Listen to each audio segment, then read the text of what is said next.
وعلى آله الطاهرة وأصحابه أنجم الظاهرة. أما بعد, yang sama-sama kita hormati dan muliakan segenap para habaib, para masyayikh, para alim ulama, bil khusus pimpinan sekaligus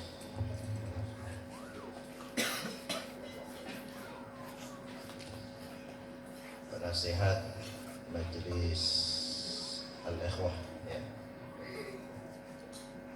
Bapak Al-Ustaz Haji Muhammad Jubri, dan yang sama-sama kita muliakan sepuh kita, orang tua kita, guru kita, Fadilatul Ustaz Kiai Haji Muhyiddin Ihsan. Mudah-mudahan mereka semua, dan tidak lupa juga kepada pengasuh madrasah Darul Ulum Al-Ustaz Muhammad Ramli, beserta para guru-guru. Sekali lagi, mudah-mudahan mereka semua senantiasa diberikan Allah Subhanahu wa taala nikmat sehat wal afiyah. Allah berikan umur yang panjang dalam taat kepada Allah Subhanahu wa taala dan mahabbah kepada baginda Rasul sallallahu alaihi wasallam. Amin ya rabbal alamin. Yang tentunya tidak lupa juga sahibul bait yang telah memberikan tempat kepada kita semua untuk melaksanakan peringatan hari lahirnya Nabi kita Muhammad sallallahu alaihi wasallam, yaitu Bapak Muhammad Ustaz serta keluarga. Mudah-mudahan juga mereka Allah Subhanahu wa taala berikan sehat wal afiyah. Allah mudahkan segala urusannya. Allah berkahi daripada keluarga. Demikian para tetangga-tetangga yang sudah membuka pintu untuk memberikan tempat. Mudah-mudahan ini semua tercatat sebagai amal ibadah yang tentunya kita harapkan dapat membanggakan Nabi kita Muhammad sallallahu alaihi wasallam, sehingga dengan itu kita berharap ridha keberkahan dari Allah Subhanahu wa taala turun dalam kehidupan kita. Amin ya rabbal alamin. Bapak Ibu hadirin wal hadirat yang dirahmati Allah Subhanahu wa taala, satu nikmat yang besar ketika Allah Subhanahu wa taala masih berikan kepada kita kesempatan untuk memperingati hari lahirnya Nabi kita Muhammad sallallahu alaihi wasallam, menunjukkan bahwa masih ada mahabbah, cinta kita kepada Rasul sallallahu alaihi wasallam. Dan ini adalah kenikmatan yang besar yang mungkin tak pernah terpikirkan oleh kita. Kita beranggap ketika kita sudah menjadi umat Nabi Muhammad, kemudian kita pasti mendapatkan mahabbah atau rasa cinta kepada beliau. Tidak. Banyak orang menjadi dan tergolong umat Nabi Muhammad, tapi mahabbahnya kepada Rasulullah Allah cabut. Untuk saat ini kita bisa lihat di media-media sosial, ada orang yang kemudian tidak bangga dengan kelahiran Rasulullah. Itu adalah ciri-ciri, tanda-tanda bahwa sepaling tidak sedikit demi sedikit Allah Subhanahu wa taala cabut kenikmatan yang berkaitan dengan Rasul sallallahu alaihi wasallam. Dalam hal ini adalah mahabbah. Padahal kita sering membaca ayat, saya kira ayat ini selalu keluar khususnya di bulan-bulan kelahiran Nabi sallallahu alaihi wasallam. Dan itu memang salah satu di antara tujuan kita mengadakan atau memperingati daripada hari kelahiran Nabi, yaitu agar sejarah-sejarah kehidupan Nabi atau apa yang terkait dengan Nabi dapat kita jadikan sebagai panutan di dalam kehidupan kita. Ketika Allah Subhanahu wa taala menjelaskan di dalam Al-Qur'anul Karim, wa kullan naqussu 'alaika min anba'ir rusul ma nusabbitu bihi fuadak. Ketika Allah berkata kepada Nabi kita Muhammad sallallahu alaihi wasallam, ya Muhammad, semuanya telah kuceritakan cerita-cerita para rasul terdahulu. Wa kullan, artinya tidak ada satupun cerita-cerita para rasul kecuali sudah Allah Subhanahu wa taala sampaikan dan ceritakan kepada Nabi Muhammad. Dalam ayat ini sekaligus Allah Subhanahu wa taala memberikan apa hikmahnya atau kenapa Allah harus ceritakan cerita para rasul-rasul terdahulu kepada Nabi Muhammad. Apakah rasul-rasul terdahulu lebih mulia dari Nabi Muhammad? Tidak. Karena sepakat para ulama dikatakan afdalul makhluqin adalah Sayyidina Muhammad sallallahu alaihi wasallam. Paling afdalul makhluk itu adalah Nabi Muhammad. Seharusnya dan umumnya biasanya yang dijadikan sebagai atau sesuatu yang diceritakan kepada orang yang setelahnya menunjukkan bahwa orang yang diceritakan itu lebih baik, tapi tidak kepada Nabi Muhammad. Lantas untuk apa Allah Subhanahu wa taala ceritakan cerita para rasul-rasul terdahulu kepada Nabi Muhammad? Allah Subhanahu wa taala menjawab dalam kelanjutan ayat ini dengan mengatakan ma nusabbitu bihi fuadak. Tidak lain dan bukan wahai Muhammad, kuceritakan cerita-cerita para rasul terdahulu kepadamu adalah untuk memantapkan engkau punya hati. Al-Imam Ibnu Katsir menafsirkan makna ma nusabbituhu bihi fuadak. Beliau mengatakan aima tatma'innu bihi fuadak, sesuatu yang untuk menjadikan hatimu tenang. Bukan berarti hati Nabi Muhammad kemudian tidak mantap kalau tidak diceritakan cerita para rasul terdahulu, tidak. Hanya untuk lebih menenangkan daripada hati Nabi kita Muhammad sallallahu alaihi wasallam. Nah, ini sekaligus hikmah jawaban dari kalau orang bertanya, kenapa sih harus memperingati daripada hari kelahiran Nabi? Kita tahu isi kandungan dari hari kelahiran Nabi atau peringatan hari kelahiran Nabi, mulai dari maulid yang kita baca, apakah itu Simtud Durar, apakah itu Maulid Barzanji, apakah itu Maulidil Azam atau maulid-maulid yang lainnya, itu adalah menceritakan tentang sejarah kehidupan Rasulullah. Cerita-cerita tentang perjalanan hidup Rasulullah SAW. Maka sudah terjawab dengan ayat yang tadi. Sebagaimana Allah Subhanahu wa taala ceritakan cerita para nabi terdahulu kepada Nabi Muhammad dengan tujuan memantapkan, menenangkan daripada hati Nabi Muhammad SAW, demikian halnya dengan kita yang kemudian memperingati hari kelahiran Nabi, membaca sirah perjalanan kehidupan Nabi, tentang akhlak Nabi, perilaku Nabi, semua itu tidak lain dan bukan adalah untuk menenangkan kita punya hati.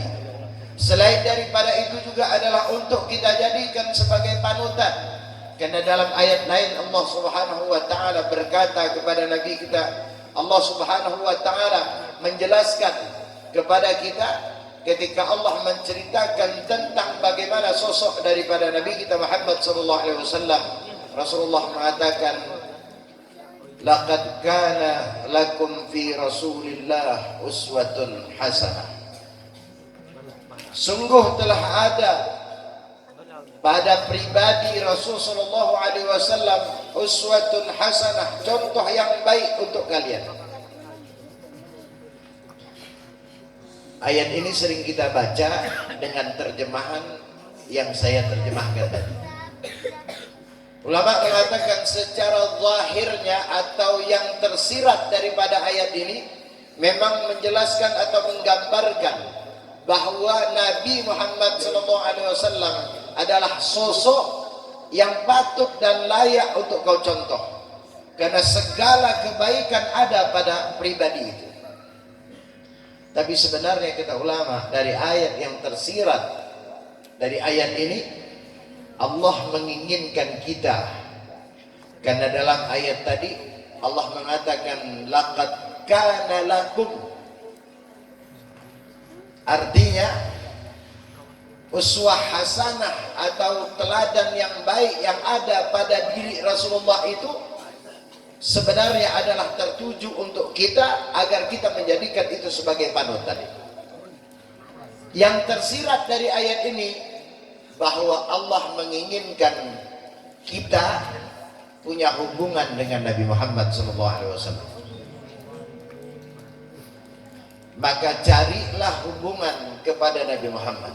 Semakin besar, semakin banyak hubungan kita kepada Nabi Muhammad, maka semakin besar rahmat, keberkahan atau peluang daripada syafaat yang akan kita dapatkan nanti. Maka laqad kana lakum fi Rasulillahi uswatun hasanah, itu seolah-olah Allah menggambarkan sungguh telah ada pada pribadi Rasulullah uswah hasanah. Untuk apa? Untuk kau ikuti, untuk kau jadikan itu sebagai sarana untuk kau sambungkan dirimu kepada Rasulullah SAW.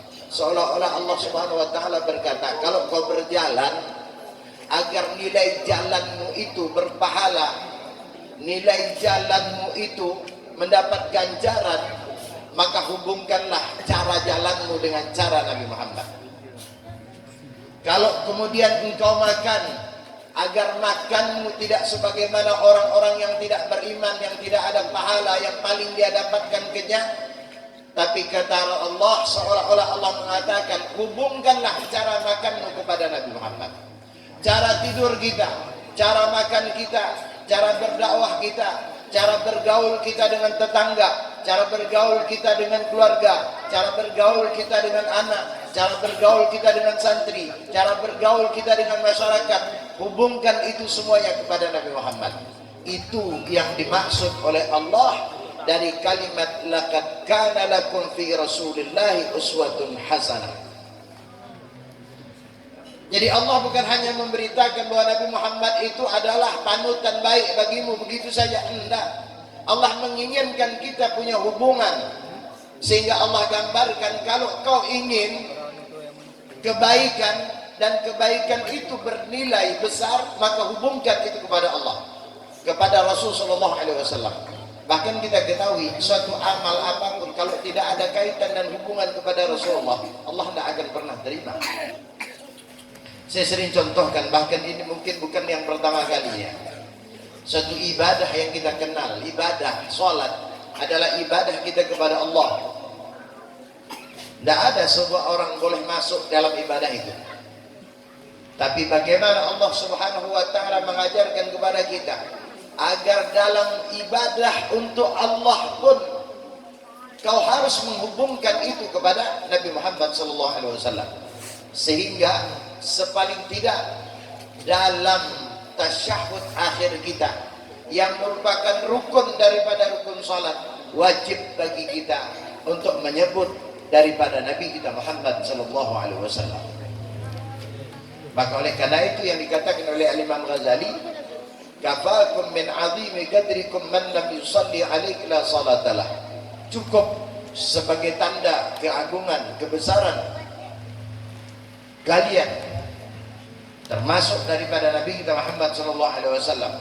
Maka orang yang tak berselawat kepadamu, la salatalah, tidak dianggap salatnya, tidak dianggap sah ibadah salatnya. Saya kira ini cukuplah sebagai pengantar bagi kita, sebagai jawaban kenapa kita harus memperingati atau merayakan Maulid Nabi kita Muhammad SAW. Saya tidak berbicara panjang lebar terkait dengan kemuliaan Nabi, karena sudah cukup terang Ibarat orang seperti matahari yang semua orang tahu cahayanya semuanya masuk ke semua lini. Hanya mengingatkan saja segelintir tadi bahwa Allah Subhanahu wa taala tidak hanya menjelaskan tentang teladan yang baik yang patut untuk kita contoh, tapi sebenarnya Allah Subhanahu wa taala menginginkan kita juga untuk memiliki hubungan dan kaitan kepada Nabi sallallahu alaihi wasallam. Sehingga Al-Imam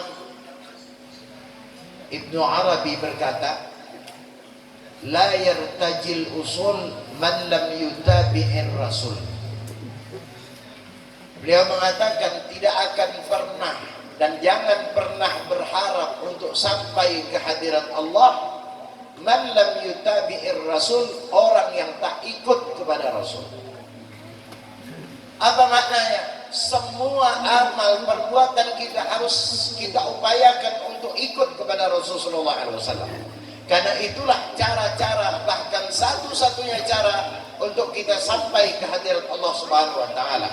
Tidak ada aulia, tidak ada ulama, tidak ada orang-orang mulia yang hatinya tak terhubung kepada Rasulullah SAW. Yang amal perbuatannya tak terhubung kepada Rasulullah SAW. Boleh cari, buktikan. Kalau ada ulama, kiai yang hingga saat dan detik ini pesantrennya makmur, pesantrennya terus berjalan, coba lihat sejarahnya. Bagaimana mereka kepada Rasulullah SAW, bagaimana amaliyah mereka di dalam ittiba kepada Rasulullah SAW. Karena beliau tidak hanya melihat kepada ayat laqad kana lakum fi Rasulillahi uswatun hasanah, hanya sebuah berita saja, tapi beliau melaksanakan, yaitu ittiba kepada Rasul sallallahu alaihi wasallam. Beliau mengamalkan daripada ayat tadi. Ayat tadi kalau sepintas itu hanya pemberitaan dari Allah. Sungguh telah ada pada diri Rasulullah itu adalah suri toladan yang baik. Seolah-olah ini bukan satu perintah, seolah-olah Allah Subhanahu wa taala mengikhbarkan, memberitahukan begitu saja. Tidak, kata ulama, Nabi yang tersirat daripada ayat tersebut, bagaimana kita harus mengaitkan, menghubungkan kehidupan kita, perilaku kita, ibadah kita kepada Rasul sallallahu alaihi wasallam. Maka saya katakan tadi, tidak ada orang yang diberikan Allah kemuliaan kecuali orang tersebut memiliki hubungan kepada Rasul sallallahu alaihi wasallam. Dan itu yang diungkapkan oleh Al-Imam Ibnu Arabi.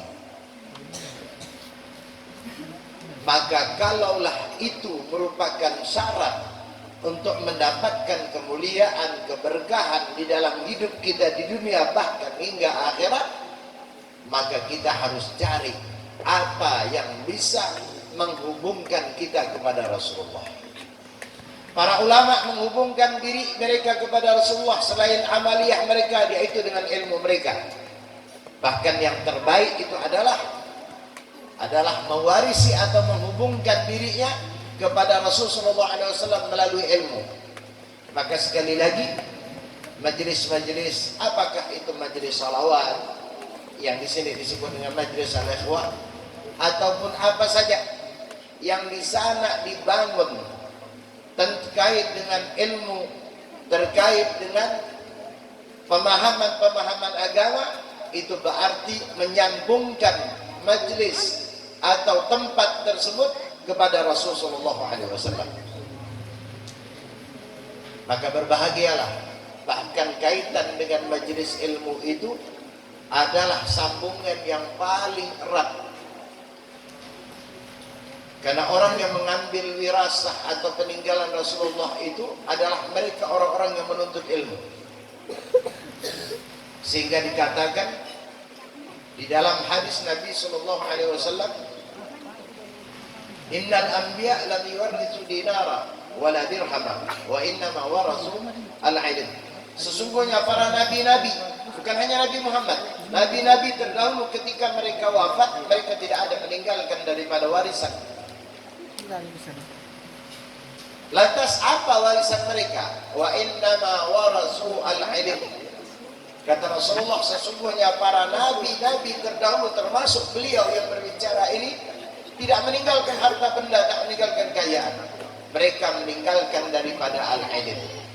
Maka siapa saja yang duduk atau berada atau bahkan membuat kajian majlis-majlis ilmu, berarti dia telah mengambil warisan terbesar daripada warisan Rasulullah SAW. Maka bersyukur kepada Allah Subhanahu wa taala kalau masih ada orang-orang yang mau mengajak kita kepada kebaikan, mau kemudian mengumpulkan kita di dalam majelis-majelis kebaikan. Kalau ada kesempatan, hadirlah. Karena di situ sumber keberkahan. Di akhir zaman yang dicabut oleh Allah itu bukan nikmat. Bahkan mohon maaf, semakin akhir zaman ini, secara kasat mata kita, kenikmatan itu seolah-olah berlipat-lipat. Yang seumuran saya, apalagi yang di atas saya, kita bisa bayangkan betapa sulitnya kita makan pada itu, betapa sulitnya kita untuk membeli sesuatu. Padahal secara nominal harga pada saat itu murah kalau kita bandingkan sekarang. Tapi faktanya kita tak punya. Faktanya orang tua kita sakit. Hari ini seolah-olah apa yang kita inginkan terwujud. Satu rumah ada yang punya mobil, 2. Padahal orangnya 1. Ada yang punya motor 3. Zaman dulu sepeda pancang itu payah. Kalau kasat matanya seolah-olah hari ini kenikmatan semakin besar.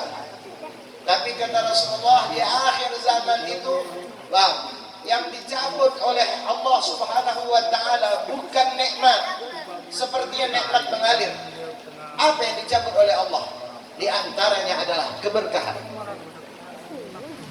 Kapan keberkahan dari seorang hamba dicabut oleh Allah Subhanahu wa taala? Padahal pada saat itu dia bergelimang dengan harta. Orang beranggap kalau mendapatkan kenikmatan harta dunia, dia anggap itu adalah keberkahan. Tidak. Beda berkah dengan kenikmatan daripada harta. Maka ada orang saleh kemudian berdoa. Di dalam doanya selalu dia mengatakan Allahumma barik lana fi arzakina. Dia tidak pernah berdoa yang lain. Dia tidak pernah panjang doanya minta kayak kita tuh. Kalau berdoa panjang, walaupun sholatnya sebentar, doa jauh lebih panjang dari sholatnya. Itu kita. Ini orang saleh, ini berdoa Allahumma barik lana fi arzakina. Doa itu selalu dia panjatkan setiap dia berdoa. Ada seorang sahabatnya yang sering dekat dengan dia, mendengar doa ini kok selalu dipanjatkan doa ini. Temannya berkomentar, ya fulan, halla tatlub min Allah. Kenapa kau tak minta kepada Allah? Bidu'ain, dengan doa Allahumma rzuqna rizqan katsiran. Ya Allah, anugerahkan kepada kami rezeki yang banyak. Kenapa kau tak minta itu? Aku dengar kau meminta Allahumma barik lana fi arzakina, yang arti Allah berkahi terhadap rezeki kami. Dijawab oleh orang saleh ini, al-arzak matmunah indallah. Kata orang saleh ini, dan ini jawaban kenapa beliau selalu membaca doa Allahumma barik lana fi arzakina, dan kenapa beliau tidak berdoa sebagaimana yang dianjurkan kawannya, Allahumma rzuqna rizqan katsira, ya Allah anugerahkan rezeki yang banyak. Beliau berkata, rezeki itu sudah dijamin oleh Allah Subhanahu wa taala. Bahkan belum kita lahir, ketika ditiupkan roh, pada saat itu kadar rezeki kita sampai kita wafat kelak nanti sudah dicatat oleh Allah Subhanahu wa taala. Di dalam hadis Nabi dikatakan, ma min manfusin illa wa qad kataballahu rizqahu wa ajalah, ahwa as-sa'idu am syaqi. Kata Rasulullah, tidaklah segala sesuatu yang bernafas, yang hidup, mengecualikan Allah Subhanahu wa taala ketika meniupkan roh dalam jasad. Allah Subhanahu wa taala sudah catat rezekinya, ajalnya, bahkan sudah Allah catat apakah kelak nanti dia tergolong orang-orang yang syaqi, celaka, am sa'id, atau orang yang bahagia. Maka orang saleh ini mengatakan, rezeki itu sudah ditanggung oleh Allah, tapi kata beliau, berkah tidak ada jaminan dari Allah.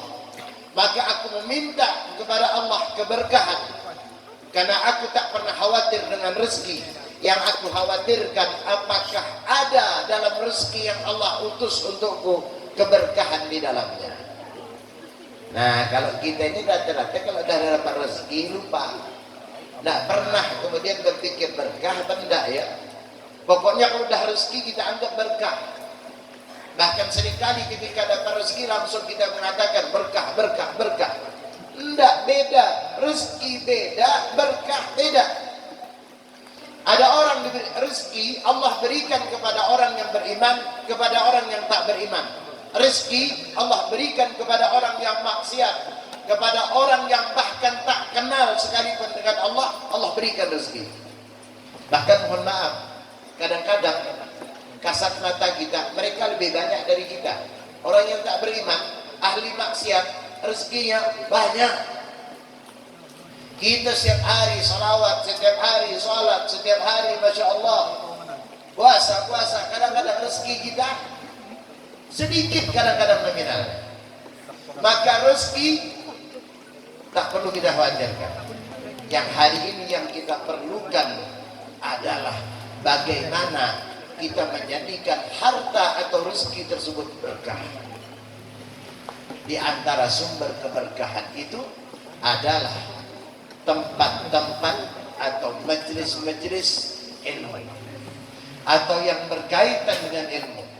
Sehingga Rasulullah di dalam sebuah sabdanya ketika menjelaskan tentang tanda-tanda akhir zaman, Rasulullah SAW mengatakan, saya di zamanu ala ummati, akan datang kelak nanti terhadap umatku, yafirruna minal ulama wal fuqaha, akan datang masa terhadap umatku pada saat itu kata Rasulullah, orang-orang sudah jauh daripada ulama.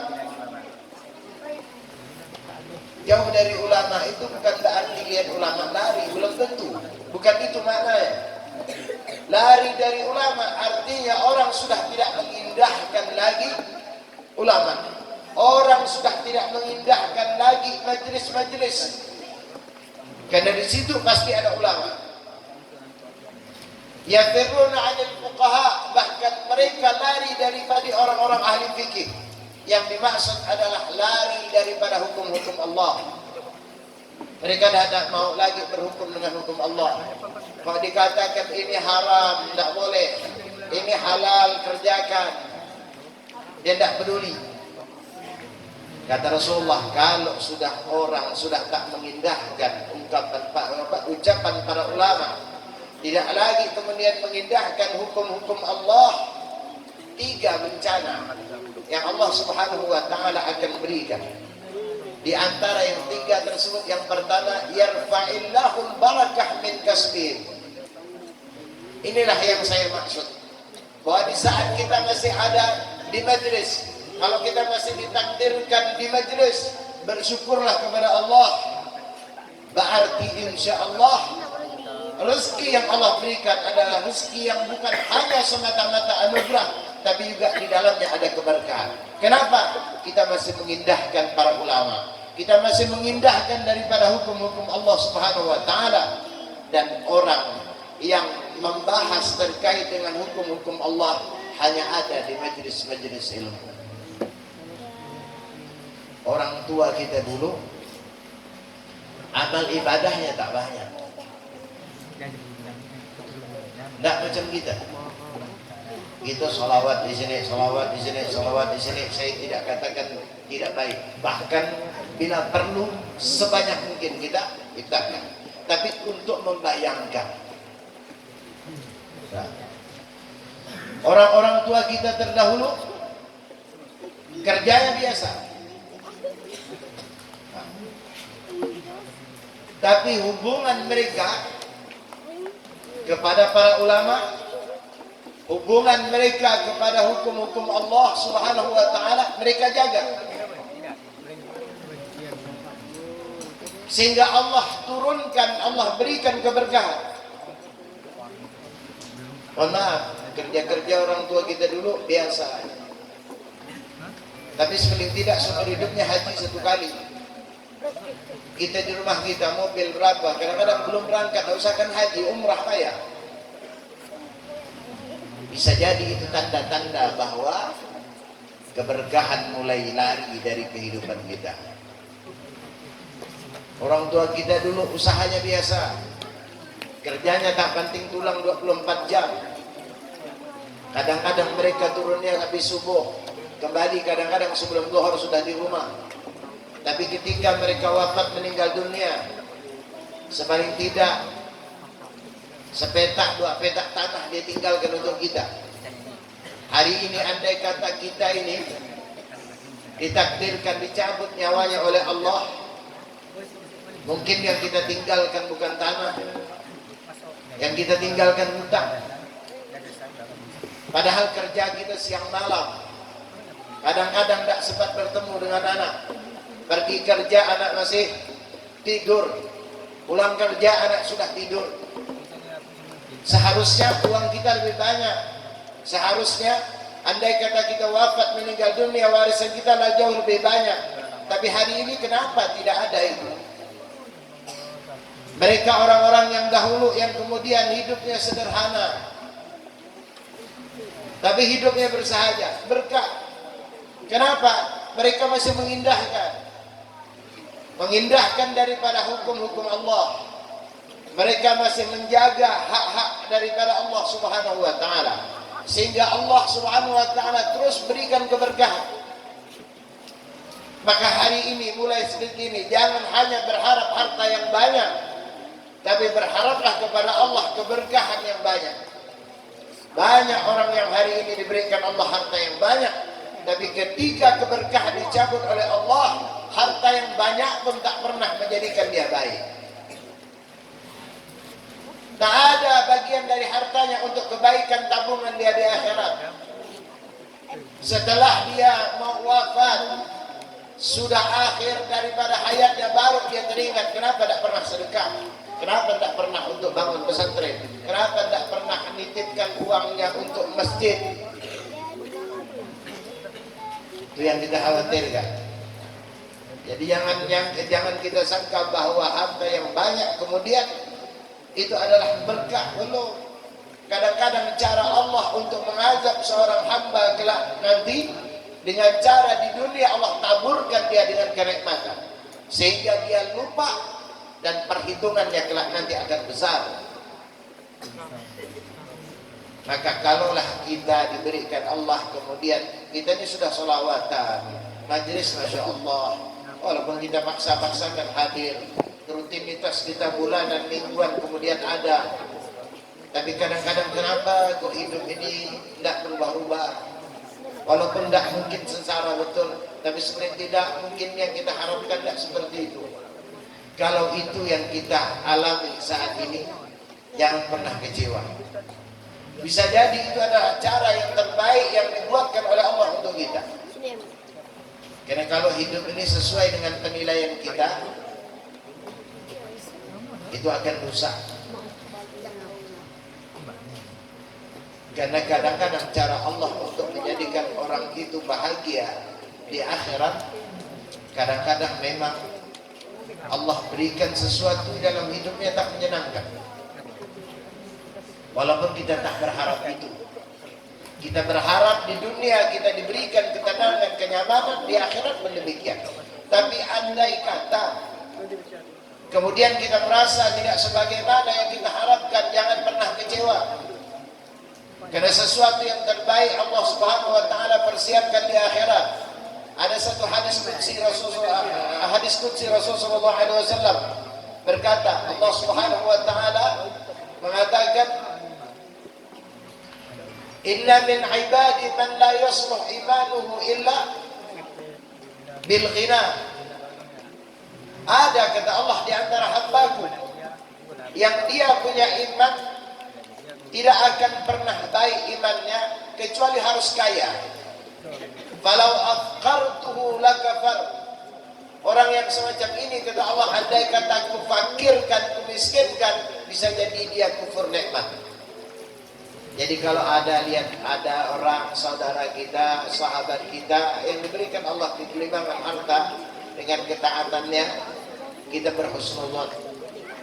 Nah, itu adalah cara Allah Subhanahu wa taala untuk menjadikan dia bahagia. Tapi ingat, kalau kita tidak seperti itu, Allah Subhanahu wa taala juga mengatakan dalam hadis qudsi ini, "Inna min ibadi man la yasluh imanuhu illa bil faqr." Ada juga kata Allah di antara hamba-hambaku, dia punya iman tidak baik, dia punya iman tidak stabil kecuali harus fakir. Falau agnaituhu lakafar. Andai kata ku kayakan orang macam ini, bisa jadi dia kufur. Kalaulah kita ditakdirkan sebagaimana yang kedua ini, kurang baik nasib hidup kita, jangan pernah kecewa. Karena itu bisa jadi adalah cara Allah untuk menjadikan kita baik di akhirat. Dan itu sebenarnya sudah Allah gambarkan kepada sahabat Nabi Sa'labah. Siapa yang tak kenal cerita Sa'labah? Sa'labah ketika fakirnya, ketika miskin, dia taat kepada Allah. Selalu di belakang Rasulullah kalau salatnya. Kemudian dia meminta kaya. Ketika ditanya Rasulullah, ketika dia seringkali habis salam daripada salatnya kembali ke rumahnya, Rasulullah katakan, kenapa kau tak duduk-duduk dulu untuk membaca doa, berzikir? Ya Rasulullah, aku bukan tidak mau duduk lama denganmu, tapi pakaian yang kupakai ke ini adalah akan dipakai oleh istriku yang saat ini menunggu belum salat. Bayangkan, pakaian yang layak untuk ibadah cuma satu. Saya kira semiskin-miskin kita tidak ada yang macam ini.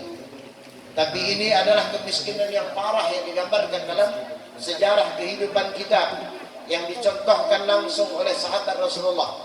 Sehingga ketika dia ditanya Rasulullah tentang itu, sekaligus dia punya rencana untuk meminta doa agar diberikan Allah Subhanahu wa taala keluasan rezeki. Sehingga dia meminta kepada Rasulullah, ya Rasulullah, tolonglah doakan saya agar saya ini kemudian hidup kaya, sehingga dengan kekayaan itu saya bisa beribadah tenang, tidak seperti ini gonta-ganti dengan istri saya. Kata Rasulullah, jangan.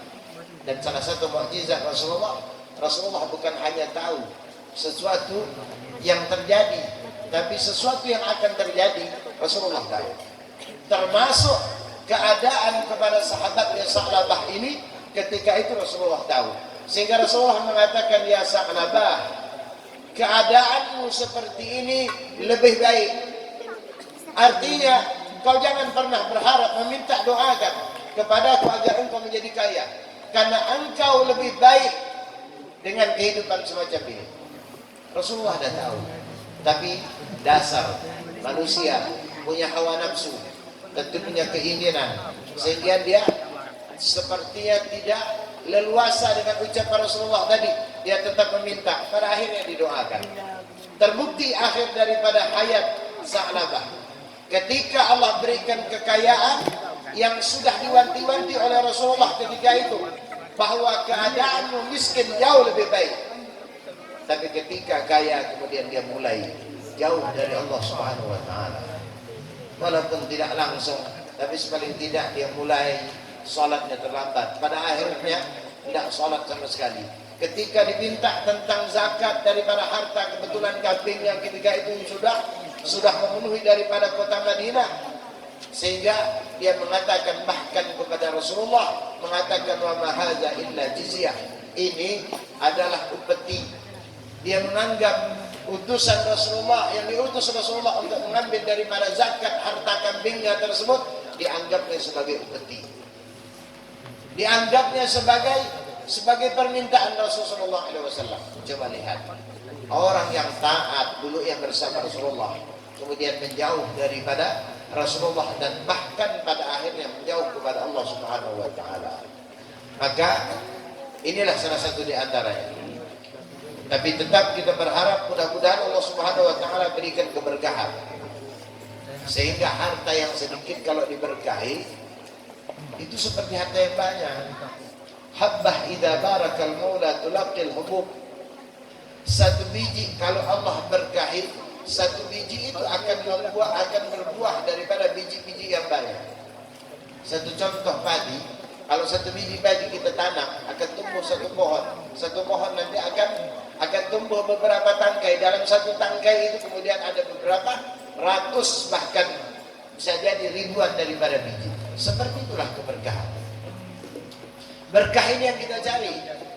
Kenapa kita mengadakan maulid? Kita berharap keberkahannya. Kenapa kita hadir majelis taklim? Kita berharap keberkahannya.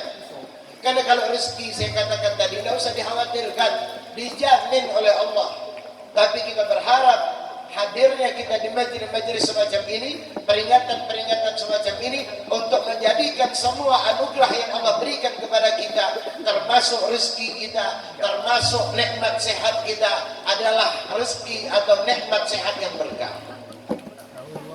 Karena kalau dari cabut keberkahan tidak ada artinya. Hari ini banyak, makanya saya katakan tadi, kalau secara nikmat berlimpah, ini makanan apa yang tak ada dengan kita, semuanya bisa kita nikmati. Hari ini orang ingin makan apa saja tinggal pesan, tidak perlu buat. Dalam waktu sekejap dia bisa menikmati. Tapi termasuk saya, sulit untuk mencari kenikmatan dalam makan. Cobalah, ini di luar dari yang kena larang dokter itu. Kita sendiri ini yang boleh makan apa saja, kadang-kadang sulit cari nikmatnya. Saya pribadi kadang-kadang beli ini, pengen ini, dimasak, karena sudah lama tidak makan, ternyata tidak nikmat juga. Pengen ini, zaman dahulu tidak perlu kita mencari. Apa yang kita dapatkan, bahkan makanan itu tidak layak mungkin bagi orang sekarang, tapi nikmat pada saat itu untuk kita. Itulah diantara ciri-ciri keberkahan. Hari ini banyak tapi tidak ada keberkahannya. Apa yang tidak ada tapi keberkahan dicapai oleh Allah. Hadirkan kembali keberkahan, sehingga sebagaimana yang diperoleh orang-orang tua kita terdahulu, para ulama kita terdahulu, juga diperoleh oleh kita yang pada saat ini. Karena yang saya katakan hari ini, kita tidak tertinggal, tidak kehilangan daripada nikmat rezeki, nikmat harta. Bahkan mohon maaf, termasuk majelis-majelis pondok pesantren begitu banyak hari ini.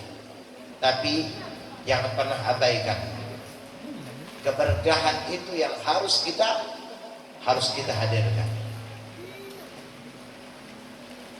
Orang dulu berkah ini yang harus kita hadirkan. Maka mencarilah jalur-jalur daripada keberkahan. Al-Imam Al-Mutawalli Asy-Sya'rawi rahimahullah, beliau berkah ini tak nampak Pak ya. Berkah ini tak macam duit. Berkah ini tidak macam harta yang kasat mata. Berkah ini tidak nampak. Berkah itu walaupun tidak nampak tapi memberikan dampak. Berkah itu tidak nampak. Sesuatu yang nampak paling gampang untuk kita cari. Karena dapat tak dapat pun kadang-kadang kita tahu. Tapi sesuatu yang tidak nampak ini kadang-kadang yang menjadikan kita, padahal kita sudah diberkahi, kadang-kadang kita lupa. Atau bisa jadi kita menganggap diberkahi padahal tidak ada keberkahan dalamnya. Maka ulama memberikan di antara ciri-cirinya. Nah, ciri-ciri daripada keberkahan, sekaligus dampak daripada keberkahan dalam kehidupan kita. Saya ambil, walaupun tidak saya jelaskan semua, Al-Imam Mutawalli Asy-Sya'rawi rahimahullah mengatakan, al-barakah, kata beliau, jundun khafiyun min junudillah yursiluha liman yasha' min ibadih.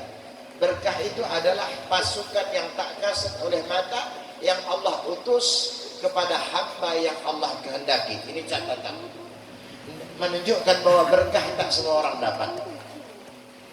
Kita semua hadir ini, walaupun hadir di tempat yang sama, acara yang sama, keberkahan yang akan kita dapatkan bisa jadi berbeda-beda. Tergantung niat tujuan, tergantung daripada kekuatan hati kita. Semakin besar hubungan kita dengan Allah dan Rasulnya, maka akan semakin besar potensi keberkahan yang akan kita dapatkan. Maka dari tadi saya katakan, hari ini carilah sarana-sarana yang dapat mendatangkan keberkahan dalam kehidupan kita. Karena harta sudah kita miliki, tinggal kita cari sarana keberkahan dari harta. Semua nikmat sudah Allah berikan. Nah, jangan sampai ada orang diberikan Allah umur panjang. Nikmat itu iya, berkahkah? Belum tentu. Ada orang umur panjang tapi tidak ada dari umurnya tersebut untuk beribadah kepada Allah. Kalaupun ada sedikit, ini yang kita khawatirkan. Umur orang dulu pendek, tapi Allah berkahi. Salah satu di antaranya Al-Imam An-Nawawi.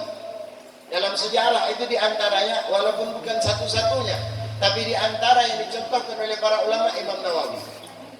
Imam Nawawi itu ada yang mengatakan meninggalnya muda. Ada yang mengatakan 28 tahun, ada yang mengatakan 38 tahun. Walhasil umurnya beliau tidak sampai 40 tahun. Tapi dari umur yang pendek tadi, Allah berikan keberkahan terhadap umurnya. Sehingga ulama mengatakan, andai kata ada orang yang Allah berikan umur panjang 100 tahun, tidak akan dapat menandingi karya Al-Imam An-Nawawi yang hidupnya di bawah 40 tahun. Imam Nawawi itu punya karya luar biasa. Bahkan salah satu di antara yang terkenal di menurut ulama fikih khususnya itu kitab Majmu'. Sampai-sampai di antara ulama mengatakan, andai kata kitab fikih itu, kitab fikih di dunia ini kemudian musnah, hanya ada daripada kitab Majmu', niscaya dari kitab Majmu' itu bisa dikeluarkan kembali hukum-hukum yang dapat mencakup daripada semua kitab-kitab yang hilang itu. Coba, Imam Nawawi umurnya pendek, tapi kata ulama saking berkahnya sehingga andai kata ditakdirkan ada orang berumur 100 tahun pun tak bisa menandingi karya beliau. Nah, ini ciri-ciri berkah. Kita berharap umur yang panjang, tapi juga berharap keberkahan. Kalau umur panjang saja tapi keberkahannya tidak ada, karena orang yang terbaik kata Rasulullah bukan hanya umur yang panjang, tapi kata Rasulullah adalah umur yang kemudian dengan umur tersebut amal ibadahnya banyak. Khairun nas man tala umruhu wa hasuna amaluh. Sebaik-baik orang itu adalah orang yang umur yang panjang, baik pula amalnya. Hari ini kalaulah kita sudah diberikan Allah umur yang panjang, jangan lupa jadikan itu sebagai kenikmatan yang di dalamnya ada keberkahan. Gunakanlah untuk duduk di majlis ilmu, gunakanlah untuk beribadah kepada Allah. Nah, karena salah satu di antara yang membahagiakan Rasulullah, walaupun orang yang cinta kepada Rasulullah itu dapat jaminan, tapi ketika di antara sahabat Sayyidina Anas mengatakan, ya Rasulullah, jadikan aku ini orang yang mendampingi kelak di surga. Ij'alni murafaqatika fil jannah. Ketika Sayyidina Anas ditawarkan Rasulullah, wahai Anas, kau nak minta apa? Ketika ditawarkan Rasulullah, dia minta, ya Rasulullah, kalau itu tawaran yang kau berikan kepada aku, satu permintaan, maka aku tak minta yang lain. Aku minta jadikan aku orang yang berdampingan, teman, orang yang dekat denganmu di surga. Ketika itu Rasulullah SAW mengatakan, inni fa'ilun dzalika, insyaallah aku akan mohonkan kepada Allah.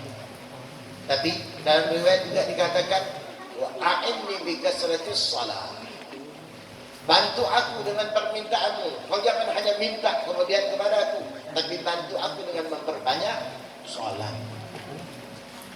Itu permintaan Rasulullah. Maka hari ini apa yang sudah kita lakukan, salawat sudah baik, maka istiqamahkan itu. Karena itu adalah anugerah karunia. Umur kita yang panjang, jangan sampai sia-sia. Adalah di antara yang kita isi untuk beribadah kepada Allah Subhanahu wa taala yang wajib kita jaga. Itulah amalan-amalan para orang tua kita dahulu. Itulah yang kemudian membawa keberkahan yang hingga saat ini kita rasakan. Itulah kemudian yang menjadi ketenangan mereka. Itulah yang menjadi daripada kebanggaan mereka kelak nanti. Nah, kalau kita mungkin Kalau kita menginginkan sebagaimana apa yang telah diberikan Allah Subhanahu wa taala kepada mereka, maka ikutilah daripada jejak mereka. Mereka adalah orang-orang yang mutaba'ah, yang ikut kepada Rasulullah SAW luar biasa. Mereka mahabbah. Hari ini kecintaan kita kadang-kadang sudah dinodai dengan berbagai macam. Ini macam-macam dunia. Banyak orang-orang sehingga apa yang kita kadang-kadang kita yang tak paham pun kita terpengaruh. Kita yang dulunya kemudian cinta kita Masya Allah kemudian mulai berkurang. Ini yang kita khawatirkan. Modal kita yang terbesar itu mahabbah kita kepada Rasulullah SAW. Mahabbah itu kita buktikan dengan amaliyah kita. Saya kira demikian, mudah-mudahan menjadi penyemangat buat kita semua. Maka sekali lagi berbanggalah kalau masih ada orang-orang yang mau membimbing kita di dalam majelis. Ambil waktu untuk duduk hadir bersama mereka, karena itu menjadi sumber keberkahan. Itu bahkan nanti akan menjadi saksi di hadapan Allah Subhanahu wa taala dan Rasulnya. Kalau kita meminta syafaat Rasulullah tapi tidak ada yang kita buat yang berhubungan dan berkaitan dengan Rasulullah, kira-kira modal apa yang bisa kita banggakan untuk memperoleh daripada syafaat tersebut? Tapi kalaulah ada di waktu kita pernah duduk di majelis-majelis ilmu, pernah duduk di majelis salawat, pernah duduk dengan para ulama-ulama yang merupakan pewaris daripada Rasulullah SAW, maka insya Allah itulah sebagai bukti kita, itulah sebagai tanda atau paspor kita ketika kita nanti menghadap Allah Subhanahu wa taala dan bertemu dengan baginda Nabi kita Muhammad sallallahu alaihi wasallam. Mudah-mudahan kehidupan kita, rumah tangga kita, pekerjaan kita, termasuk segala nikmat umur sehat senantiasa diberkahi oleh Allah Subhanahu wa taala.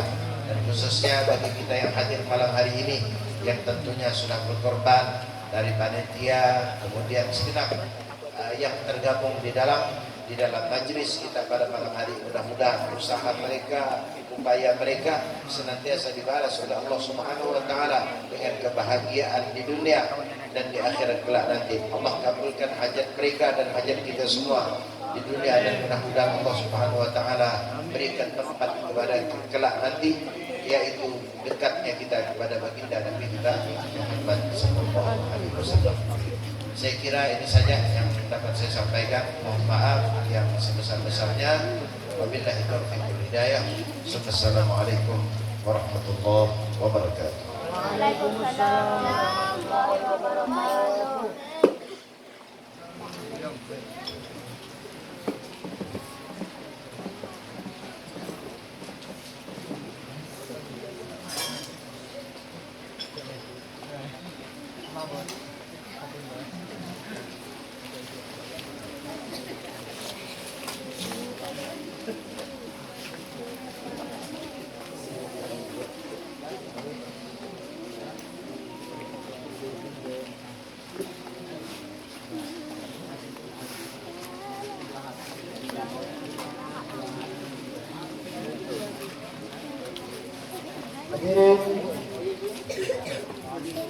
yang dirahmati Allah Subhanahu wa taala. Alhamdulillah. Nasihat-nasihat, pesan-pesan